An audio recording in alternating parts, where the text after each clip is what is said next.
This is the head in Sailing Vessel Mango. We have 3 of them. When you use the head,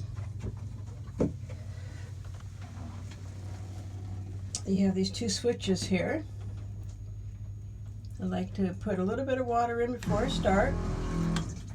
Then after I do my business, I flush. Again, if I need to add a little bit more water, I flush. And just make sure it's clear.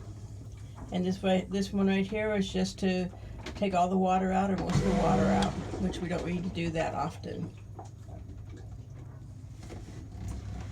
This is the medicine cabinet here. Opens up. You can put your toiletries in here. The sink area also is a shower.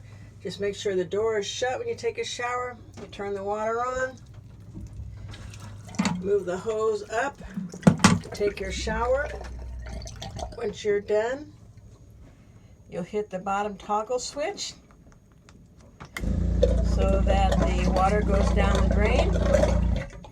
This is also a toggle switch for the light in the bathroom. When you take a shower, make sure you take the toilet paper off and put it up top so that it doesn't get wet. And then you can put it right back down again once you're done.